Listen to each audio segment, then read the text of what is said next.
제75차 최고위원회 회의를 개최합니다.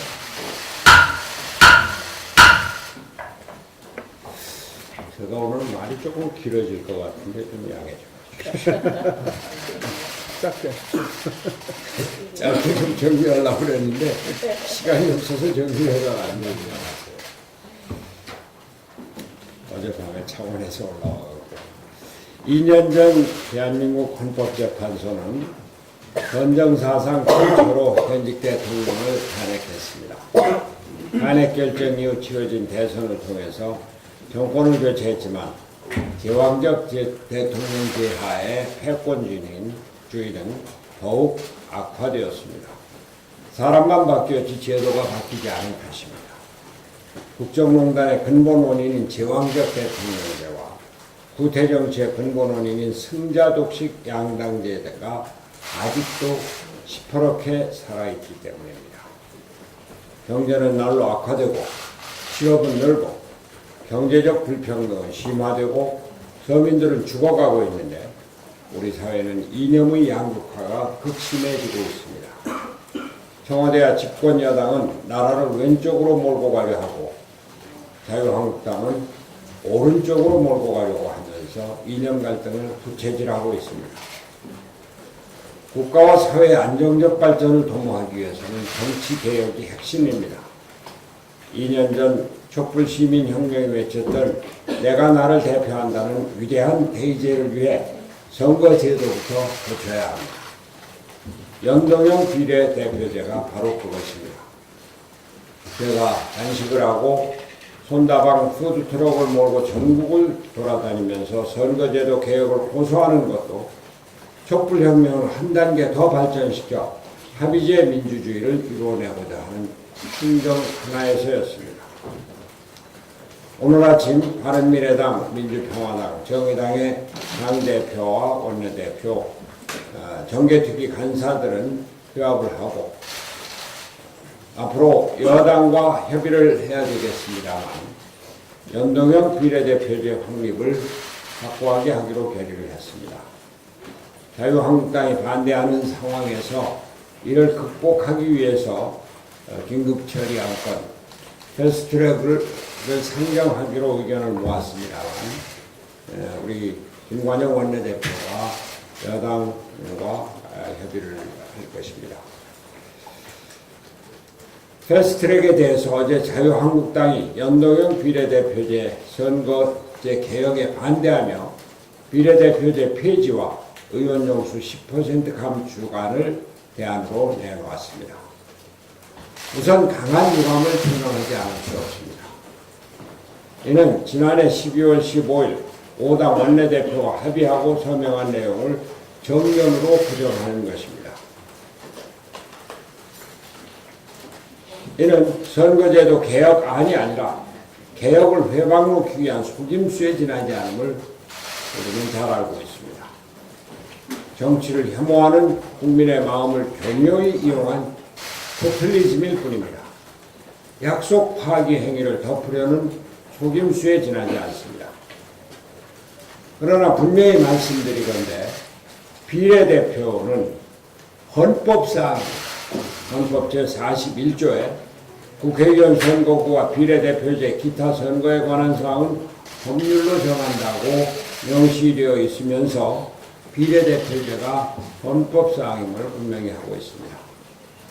자유한국당의 원내대표는 헌법을 부정하는 발언을 하신 겁니다. 더구나 자유한국당은 선거법 관련해서 패스트트랙 추진을 의회 쿠데타로 규정하고 의원 총사퇴로 국회 문을 닫겠다고 엄포를 놓고 있습니다. 한 발 더 나아가 선거제 개혁을 위한 여야 사당을 향해서 인민민주주의 또는 좌파 독재 등의 용어를 쓰면서 이념적 프레임까지 덧씌우고 있습니다. 이런 대응 방식이라면 자칫 좌파 독재 척결이라는 이념적 프레임을 걸고 국회 문을 닫은 채 거리로 몰려나가려고 할지도 모르겠다는 생각이 듭니다.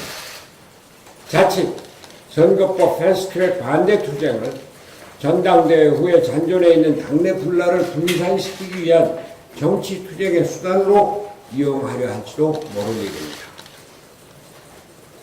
황교안 신임 대표 선출 후 자유한국당은 5.18 망원 관련자들의 징계를 없애는 일로 뭉개려 하고 없던 일로 뭉개려 하고 박근혜 전 대통령에 대한 사면 논의를 끌어내면서 더 수구정당으로 도로박근혜당으로 빠르게 회귀하고 있습니다. 자유한국당이 공식적으로 반대 입장을 정한 이상 연동형 비례대표제 도입을 위한 선거제도 개혁을 더 이상 멈출 수는 없습니다. 자유한국당을 제외한 여야 사당의 합의로 선거제 개혁을 위한 패스트트랙을 시작할 수밖에 없는 상황이 된 것입니다. 자유한국당은 국민들이 자기 손으로 뽑지 않은 비례대표를 원하고 있지 않다고 주장하는 바, 이것이 국민들에게 먹혀 들어갈 수 있는 사정이 있는 것은 사실입니다. 그러나 우리는 비례대표 의원을 국민이 직접 뽑을 수 있는 제도를 강구해서 이러한 우려를 불식시킬 것입니다. 가능하면 이번에 아예 법으로 규정하면 될 것입니다. 어렵게 생각할 필요 없이 각 정당들이 후보 희망자를 공개 모집하고 몇 차례에 걸친 공개 토론회를 거쳐 당원 및 유권자들이 직접 투표를 하여 순번을 결정하면 되는 것입니다. 우리 바른미래당의 토론 배틀을 통해서 비례대표 의원들을 지난 지방선거에서 선출한 것, 그러한 것들을 총선에서 적용하면 될 겁니다.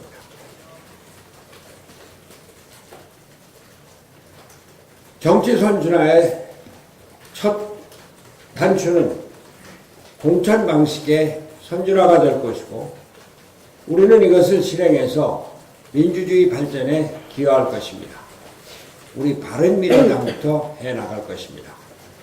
우리는 민주주의를 발전시키고 의회가 민생과 경제를 책임지는 제도를 확립하기 위한 의회민주주의, 제왕적 대통령제를 극복하고 합의제 민주주의를 확립하기 위한 연동형 비례대표제를 확립하기 위한 결연한 의지로 대처할 것을 국민 앞에 다짐합니다. 한 가지 더 말씀드리겠습니다. 어제 봄비를 맞이해서 아주 새로운 봄 기온을 맞이했고, 무엇보다 더 오랜만에 미세먼지 없는 걱정 없는 주말을 보냈습니다. 당연하게만 생각했던 푸른 하늘, 맑은 공기가 정말 소중하다는 사실을 다시 한번 느낄 수가 있었습니다. 하지만 안심할 때가 아닙니다. 장기적이고 구체적이며 글로벌 차원의 미세먼지 대책을 강구해야 합니다. 저는 지난 금요일 최고위원회에서 미세먼지 문제의 해결을 위한 범사회적 기구 구성을 제안한 바 있습니다. 여야가 초당적으로 동참하고 정부와 사회 각계각층이 참여하여 총체적이고 전면적인 미세먼지 대책을 마련하는 기구를 구성하자는 것이었습니다. 또한 그 위원장으로 반기문 전 유엔 사무총장을 추천했습니다. 반기문 총장은 미세먼지 문제에 대해서 특별한 관심을 갖고 계신 분으로 당연히 이 문제에 대해서 커다란 관심을 가지실 것으로 생각합니다. 문제는 정부의 대응 자세입니다. 정부가 정말로 미세먼지 문제를 심각하게 받아들이고 해결할 의지가 있다면 이제는 결단해야 합니다. 금년 2월 15일부터 미세먼지 대책 특별법이 시행되어서 국무총리 산하에 미세먼지 특별대책위원회가 구성되게 되어 있지만 그것만으로는 불충분합니다. 아직까지 실효성 있는 대책을 내놓지도 못하고 중국에게는 말 한마디 못하는 정부를 국민은 더 이상 신뢰하지 않고 있습니다. 삶의 질을 넘어서 국민의 생명권을 위협하고 있는 미세먼지 문제는 우리 사회 전체의 가장 중요한 미래 문제가 되었습니다.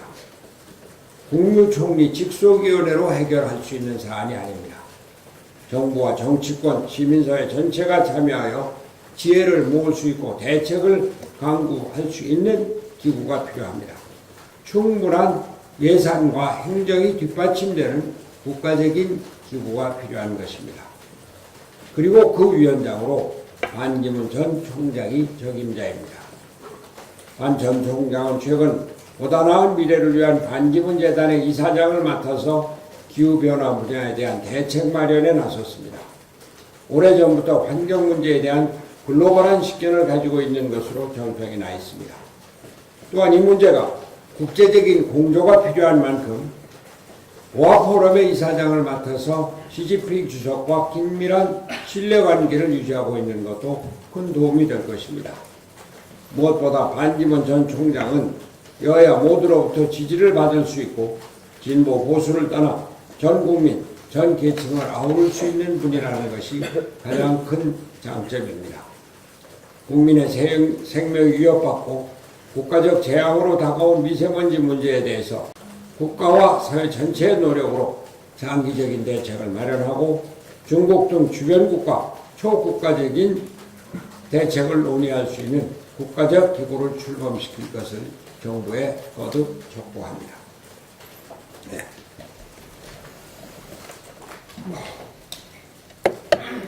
네, 바른미래당은 지난해 12월 여야 5당이 합의해서 국민 앞에 내놓은 선거제도 개편 합의 내용을 지키기 위해서 그동안 많은 노력을 했습니다.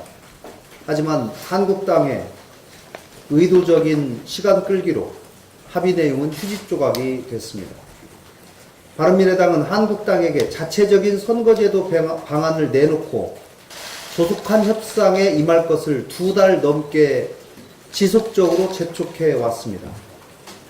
그동안 한국당은 아예 반대를 위한 반대만을 하면서 노골적으로 선거개혁 논의를 지연시켰습니다. 그러다가 어제 한국당은 의원 정수를 10% 줄이고 비례대표 의원을 없애자는 의견을 뒤늦게 내놓았습니다. 야 3당이 패스트트랙을 내세우자 성급하게 내놓은 졸속안입니다. 또 선거제 개혁을 무산시키려는 반대를 위한 반대입니다. 탄핵에 책임있는 정당이 선거법 개정을 촉발시킨 사표 방지를 통한 민의의 반영 취지에도 어긋나는 안입니다. 포퓰리즘에 기대어서 패스트트랙을 방해하려는 정략적 제안입니다. 또 헌법에 위반해서 기득권 확보를 하고자 하는 더 확장해놓은 안일 뿐입니다. 정치는 신뢰가 근본이 되어야 합니다. 국민 앞에서 한 약속은 어떤 일이 있어도 지키려는 노력을 해야 합니다. 지금 한국당이 보여줘야 할 모습입니다. 오늘 아침 바른미래당, 민평당, 정의당 3당의 당대표, 원내대표, 정개특위 간사들이 모여서 논의를 했습니다. 선거법에 관해서 자유한국당의 의사를 확인한 이상 패스트트랙을 진행하고, 다만 패스트트랙의 대상이 되는 법안과 구체적인 내용에 대해서는 오늘과 내일 중으로 집중적으로 협상할 것을 합의하였습니다. 조속한 협상을 통해서 단일안을 마련해 나가도록 하겠습니다. 패스트트랙은 법안을 통과하는 것이 아닙니다. 법안 처리를 위한 시작 단계일 뿐입니다.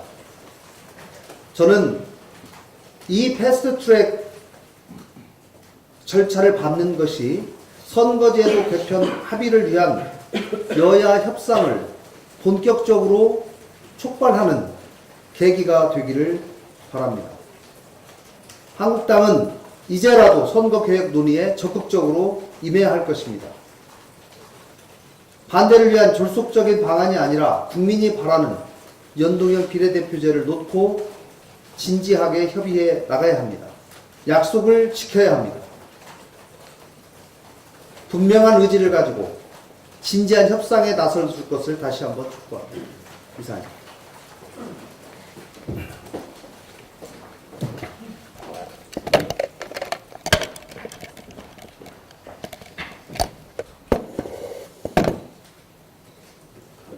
조국 수석에 대해서 말씀드리겠습니다. 조국 수석이 공수처가 통과 안 되는 이유가 이 국회가 촛불혁명 전에 구성된 국회다.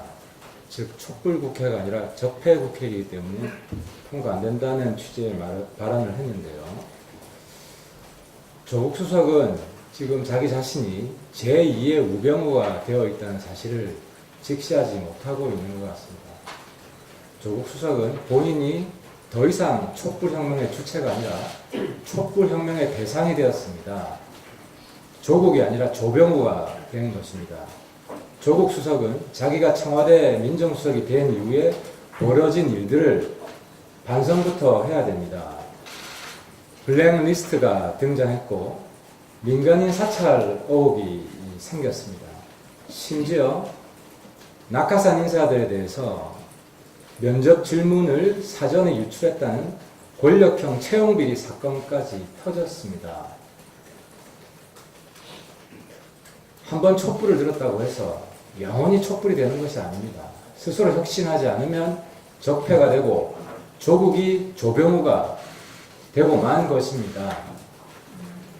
조국 수석은 국회 탓하기 전에 본인이 더 이상 개혁의 대변자가 아니라 개혁의 대상이 되었고 촛불혁명이 대상이 되었다는 사실부터 반성하시기 바랍니다.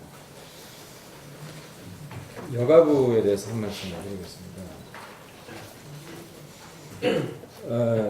문제가 되었던 여가부 방송 가이드라인 이 책자는 위법 가이드라인임이 확인이 되었습니다. 여가부가 직권남용에서 제작한 위법 가이드라인이었고요. 방송 심의를 담당하는 방송심의기관인 방송통신심의위원회조차도 몰랐던 일이었습니다. 이낙연 총리는 즉각 여가부의 직권남용 위법 가이드라인에 대해서 감사를 실행하시기 바랍니다. 이 위법 가이드라인이라는 사실은 본 의원의 질의로 밝혀졌습니다. 원래 방송 프로그램에 양성평등 문제를 심의하는 기관은 여성가족부가 아니고 방송법에 의해서 방송심의위원회입니다. 그래서 저희 의원실에서 방심위에 여가부와 함께 성평등 방송 안내서 이 책자를 제작했느냐고 질의를 했더니 방심위 답변은 그런 사실이 없다는 것입니다. 방심위에서는 여가부와 이 정권 출범 후 3년 동안 한 번도 협의한 적이 없다는 답변을 보내왔습니다. 그럼에도 불구하고 여가부에서는 마치 방심위하고 상의해서 작성한 것처럼 여기에 방송심의에 관한 규정을 구체화한 것이다. 30조를. 이런 식으로 이 책자에, 가이드라인 책자에 적어놓고 있습니다.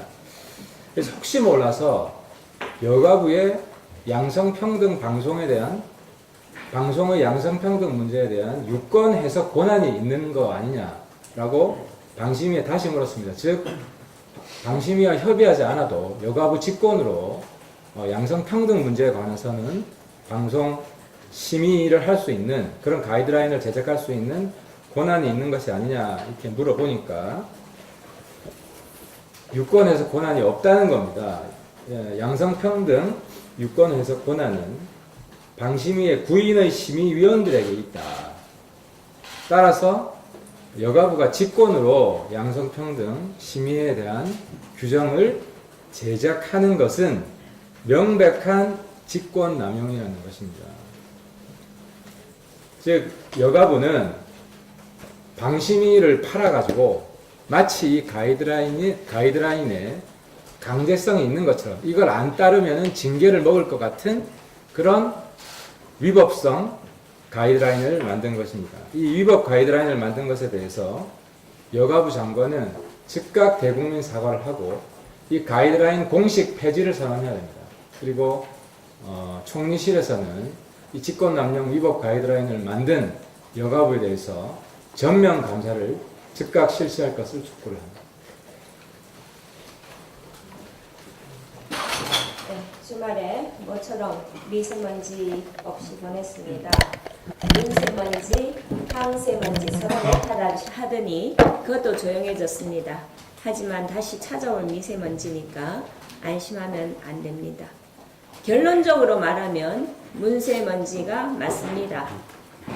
신규 발전소 허가를 이전 정부에서 했다 하더라도 실제 미세먼지가 나오는 것은 신규 발전소가 아닙니다.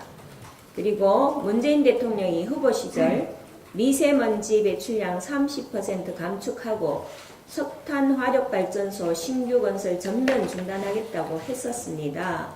이 공약이 문재인 1번가 베스트 상품이었어요. 그런데 당선해서는 뭘 했습니까? 봄철 석탄 발전량은 약간 줄었지만 1년 석탄 발전량은 더 늘었습니다. 30% 감축은 선거용입니까? 문재인 후보의 에너지 공약은 누가 만들었는지 모르지만 전기 없는 조선시대로 돌아가자고 하면 될 걸 신규 석탄발전소, 노후 석탄발전소, 신규 원전, 노후 원전 다 없애자고 복잡하게 했는지 잘 모르겠습니다. 이 정부가 정말 석탄 발전을 줄이려고 했는지 팩트 체크를 해봤습니다. 대한석탄협회 사이트를 들어가 보면 이전 정부보다 석탄을 훨씬 많이 사용했다는 사실이 그대로 드러나 있습니다. 우리 대부분의 석탄은 수입에 의존을 하는데요. 수입 석탄 발전용 소비 현황을 보면 2016년 7,800만 톤을 사용했는데 문재인 정부 들어서는 2017년 1,000만 톤이 늘어난 8,800만 톤, 2018년에는 9,100만 톤 정도를 소모했습니다. 결론은 2018년에 2016년보다 1,300만 톤의 석탄을 더 사용했다는 것이고 미세먼지는 분명 더 나왔을 겁니다. 국민들은 불안을 넘어 정부의 무능과 안일에 분노합니다. 미세먼지를 잡고 국민의 건강을 지키겠습니다. 정부의 정책 역량과 외교 역량을 모두 투입해서 푸른 대한민국을 만들겠습니다. 이것이 문재인 대통령의 공약의 일부입니다. 미세먼지는 정치 문제가 아닙니다. 초당적으로 힘을 합치고 전문가 의견을 들어야 합니다. 아까 대표님께서 말씀하셨듯이 범사회적 기구를 만들어야 합니다. 그리고 중국과의 협상을 위해서라도 금년 석탄 발전량을 획기적으로 줄여야 합니다. 국민들은 불안을 넘어 정부의 무능과 안일에 더 분노하고 있습니다. 이전 정부가 못해서 잘해보자고 정권 잡았으면 책임지고 잘해야지 지금 남의 탓 할 때입니까?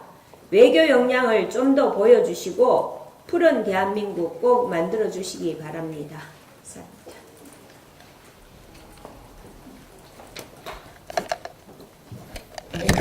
오늘 전두환 전 대통령이 강제 법정에 섭니다. 80년 5월 계엄군의 헬기 사격을 증언한 고 조비오 신부를 활용치 한 거짓말장이라고 비난한 혐의로 강제 법정에 서게 됩니다. 내란 혐의로 재판을 받은 이후 23년 만의 일이지만 강제 법정에 서는 것은 처음입니다. 이번 광주법정 출석은 5.18 희생자와 광주 그리고 국민들 앞에 진심 어린 사과와 더불어 참여할 수 있는 마지막 기회입니다. 전두환 씨는 그간 관련 재판에서 사건 검토를 이유로 재판을 미뤘고 보령이라 광주까지 가기 어려우며 광주에서 공정한 재판을 기대하기 어렵다는 이유로 재판부 이전과 관할 이전 시청을 잇따라 했습니다. 또 알츠하이머병에 걸렸다는 이유로 독감 때문에 등의 이유로 비협조적인 태도였습니다. 이런 태도로 보아 큰 기대를 할 수는 없습니다. 하지만 간절한 심정으로 전직 대통령으로서 역사와 피해자 앞에서 진심 어린 사과를 하는 모습을 보여주기를 다시 한번 촉구합니다.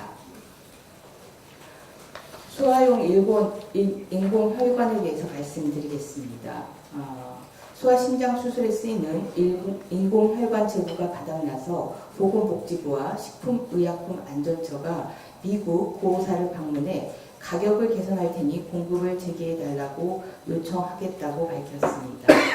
이는 예고된 사태였습니다. 2017년 공급사가 보험 수가가 낮다는 이유로 공급 중단을 예고했습니다. 하지만 당시에 보건복지부는 인공혈관에 대한 건강보험 수가 인하는 과도한 유통 마진과 건강보험 재정 건전화를 위한 사후관리의 일환이라고 소통을 마다했습니다. 그 이후에도 김용익 건강보험 공단 이사장은 의약품과 치료재료, 보험수가 등에서 낭비적 요소와 누수 원인 등을 찾아 큰 틀에서 제도 개선을 하겠다는 목표를 그대로 유지해 왔습니다. 또한 이는 문재인 케어를 원활히 추진하기 위함을 밝혔습니다. 문재인 대통령을 위한 문재인 케어일 뿐입니다. 환자를 위한 건강보험 제도를 마련해야 하는데 문재인 대통령을 위한 이런 문재인 케어는 환자들에게 필요한 의료 서비스와 품질 좋은 의료기기 제공이 어려워지는 상황을 초래합니다. 이번 소아용 인공혈관 사태를 보면 잘 알 수 있습니다. 바른미래당은 환자를 위한 건강보험 제도를 위한 노력을 함께 해 나가도록 하겠습니다. 제가 하나만 좀 더. 그 정부의 신용카드 소득공개 축소 방침에 대해서 한번 말씀드리겠습니다. 문재인 정부는 공정성도 없고 경제 활성화에도 역행하는 신용카드 소득공개 축소 즉각 중단해야 합니다. 며칠 전 홍남기 경제부총리가 신용카드 소득공개 축소하겠다고 밝혔습니다. 소득 투명성 확보를 위한 도입 취지가 달성됐다는 것입니다. 이 홍남기 부총리의 소득 투명성 확보가 되었다는 발언은 새빨간 거짓말입니다. 국제통화기금 IMF에 따르면 우리나라 지하경제는 2015년 기준 20%에 달합니다. 7, 8%대인 미국, 독일, 영국, 일본의 3배 가까이나 됩니다. 그렇지 않아도 직장인들은 모든 소득을 투명하게 파악하고 있으며 세금마저도 원천 징수당하고 있습니다. 세금이 필요하면 이 20%에 달하는 지하경제를 파악해서 더 거둘 생각을 해야지 왜 애꿎은 월급 봉투를 탐내냐는 겁니다. 근로소득 결정세액은 2009년 12.9조 원에서 2017년 34.7조 원으로 빠르게 늘고 있습니다. 이미 월급쟁이들은 세금을 충분히 내고 있는 것입니다. 세금 더 필요하면 정정당당하게 세금 올리든가 아니면 불필요한 낭비 줄여서 해결해야 됩니다. 힘없는 월급쟁이와 불쌍한 자영업자 등골 빼먹는 정책은 당장 중단하기 바랍니다.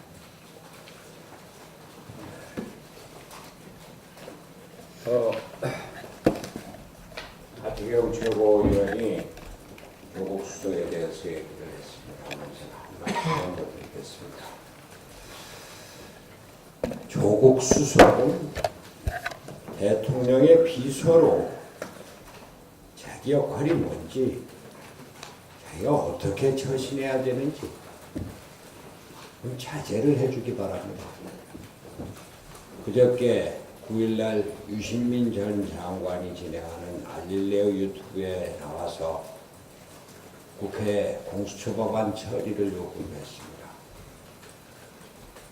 그 전에 22일에는 국회의원 등 선출직은 공수처 수사 대상에 제어해야 한다고 했다가 반발이 있으니까 어제 그저께는 나와서 공수처 수사 대상에 국회의원 포함하도록 해달라 이렇게 얘기를 했습니다. 도무지 비서가 유튜브에 나와서 국회 공수처 처리, 법안 처리를 요구하고 국회의원들 놀리는 듯한 이런 발언하는데 그 비서가 할 일입니까? 도무지 조국 수석은 작년 초에는 대통령이 국회에 제안한 헌법 개정안을 청와대 거기 나와서 설명회를 세 차례 거쳐서 가졌습니다. 이거 비서가 할 일이 아닙니다. 대통령이 국회에 법안을 제출했으면 대통령이 나와서 해야죠. 그러더니 얼마 전에는 SNS로 김태우 특별감찰반원에 대해서 두들겨 맞으며 가겠다 뭐 이렇게 얘기를 했습니다. SNS 정치를 하고 있습니다. 이제 유튜브 정치까지 하고 있습니다. 비서는 정치하는 자리가 아닙니다. 조용히 비밀리에 대통령을 보좌하는 자리입니다. 이게 지금 청와대 행태입니다. 제왕적 대통령제 하에서 측근 실세들이 자기 분수를 모르고 오만하고 방자한 이런 행위를 보이고 있는 겁니다. 그래서 우리가 정치제도를 개혁하자고 하는 것입니다. 어느 나라 비서가 이렇게 SNS로, 유튜브로 이런 식으로 정치를 합니까? 이 자리에서 유시민 전 장관에게도 말씀드립니다. 알릴레오 TV 내가 공개적인 뭐라고 그랬죠? 오용 뭐다 이렇게 얘기를 했는데 그렇다고 해서 청와대 비서까지 끌어들이면서 여권 정치를 유튜브에서 하는 것 잘못됐습니다. 하지 말아주십시오. 그리고 창원에 대해서 잠깐 말씀드리겠습니다. 제가 창원 서울을 가서 돕고 있는데 아직 뚜렷하게 표시가 나진 않습니다만 창원 시민들의 자세가 바뀌고 있습니다.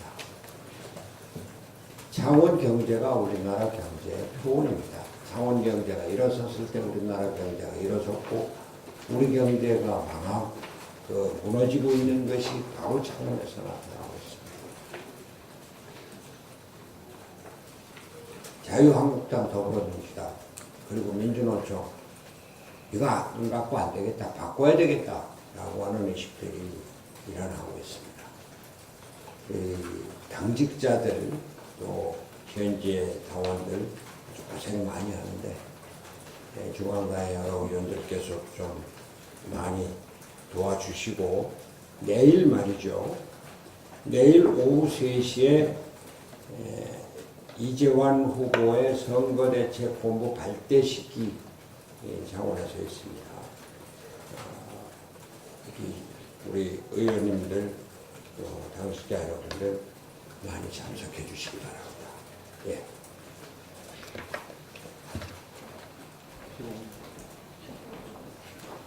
회의를 비공개로